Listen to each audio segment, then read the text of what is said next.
Tương lai của chẩn đoán tim mạch đang được chuyển đổi nhờ sức mạnh của máy học. Hãy tưởng tượng một thế giới mà chúng ta có thể phát hiện các bệnh tim mạch với độ chính xác và tốc độ chưa từng có, tất cả là nhờ vào sự tích hợp của dữ liệu đa phương thức. Bao gồm âm thanh tim từ ống nghe, hình ảnh siêu âm tim và thông tin hồ sơ sức khỏe điện tử toàn diện. Hãy cùng tìm hiểu quá trình này diễn ra như thế nào. Trước tiên, chúng ta bắt đầu với xử lý dữ liệu. Mỗi loại dữ liệu, cho dù là âm thanh, hình ảnh hay văn bản có cấu trúc, đều yêu cầu các kỹ thuật cụ thể để chuẩn bị cho việc đào tạo mô hình. Đối với âm thanh tim, chúng tôi sử dụng phổ Logman.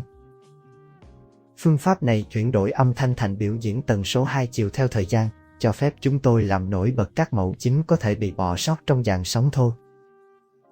Sự chuyển đổi này rất quan trọng vì nó cho phép chúng tôi áp dụng mạng neuron tích chập hay CNN, thường được sử dụng cho dữ liệu hình ảnh. CNN rất giỏi trong việc nắm bắt các hệ thống phân cấp không gian, khiến chúng trở nên lý tưởng để xác định các đặc điểm quan trọng trong quang phổ, chẳng hạn như tiếng thổi tim hoặc nhịp tim không đều. Tiếp theo, chúng ta chuyển sự chú ý sang hình ảnh siêu âm của tim. Những hình ảnh này trải qua quá trình xử lý thông qua các thuật toán phân đoạn giúp cô lập các vùng tim quan tâm, như tâm thất và tâm nhĩ. Sau khi phân đoạn, chúng tôi áp dụng CNN để phát hiện các bất thường về cấu trúc. Hãy nghĩ đến bệnh cơ tim, dày van tim hoặc phình động mạch. Điều này cho phép hệ thống học trực tiếp từ hình ảnh, nhận dạng các mẫu chỉ ra các vấn đề tiềm ẩn. Bây giờ, chúng ta hãy thảo luận về dữ liệu hồ sơ sức khỏe điện tử. Hồ sơ sức khỏe điện tử chứa cả dữ liệu có cấu trúc như tuổi và mức cholesterol và dữ liệu không có cấu trúc như ghi chú của bác sĩ. Chúng tôi xử lý dữ liệu có cấu trúc bằng các kỹ thuật như mã hóa One Hot hoặc tỷ lệ min-max, trong khi văn bản không có cấu trúc được chuyển đổi thành dạng số bằng các phương pháp xử lý ngôn ngữ tự nhiên, chẳng hạn như TF-IRF hoặc nhúng từ. Điều này đảm bảo rằng tất cả dữ liệu, bất kể định dạng nào, đều có thể được tích hợp vào mô hình học máy của chúng tôi. Sau khi đã xử lý trước từng loại dữ liệu, chúng tôi cần kết hợp chúng thông qua hợp nhất dữ liệu đa phương thức. Điều này có thể đạt được bằng các phương pháp hợp nhất sớm hoặc muộn. Hợp nhất sớm hợp nhất tất cả các tính năng từ các nguồn khác nhau, phổ âm thanh tim, hình ảnh siêu âm và dữ liệu EHR trước khi đào tạo. Bộ dữ liệu thống nhất này cho phép mô hình tìm hiểu mối tương quan giữa các phương thức.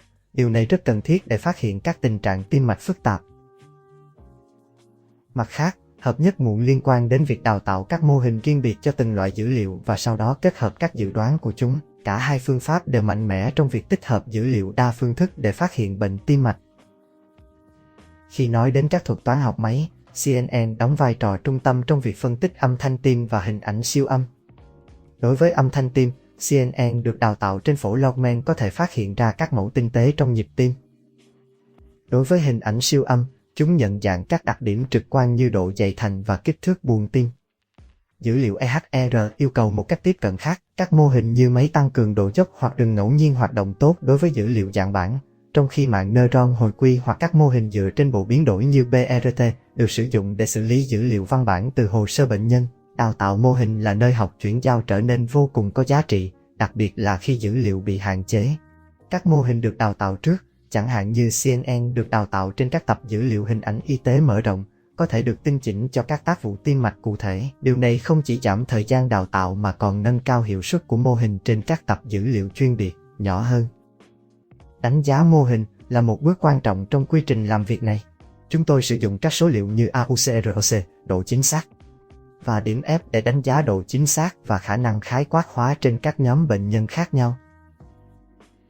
Xác thực chéo cũng được sử dụng để đảm bảo hiệu suất nhất quán trên dữ liệu chưa từng thấy, giảm thiểu rủi ro quá khớp. Tiềm năng thực sự của công nghệ này nằm ở tác động lâm sàng của nó.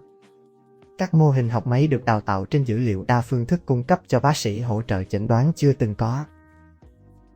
Ví dụ, hệ thống có thể phát hiện các dấu hiệu sớm của chứng loạn nhịp tim hoặc suy tim bằng cách đồng thời phân tích âm thanh tim và hình ảnh siêu âm, cung cấp lớp chính xác thứ hai mà chỉ riêng cách diễn giải của con người có thể bỏ lỡ.